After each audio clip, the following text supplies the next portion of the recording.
Hello viewers, कैसे सब? उम्मीद करता हूँ सब ठीक होंगे। अगर आप हमारे चैनल पर नए आए हैं तो जल्दी से हमारे चैनल को सब्सक्राइब और बेल की घंटी को दबा दें ताकि हर आने वाली मज़ीद इंटरटेनमेंट वीडियोस आप सब दोस्तों के पास पहुँच सके।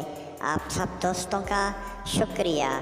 अगर वीडियो अच्छी लगे तो चैनल को सब्सक्राइब और वीडियो को लाजमी लाइक कर दें।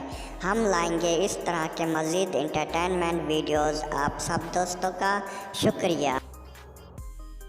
एक आदमी रेलवे में सिगरेट जलाने वाला ही था कि इतने में एक औरत उठी और आदमी को एक थप्पड़ दे मारा। आदमी ने बड़े प्यार से पूछा, मैडम क्यों मारा?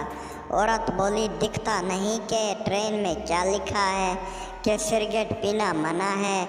आदमी बोला, बात तो ठीक है। थोड़ी देर बाद औरत अपने बच्चे को दूध पिलाने लगी।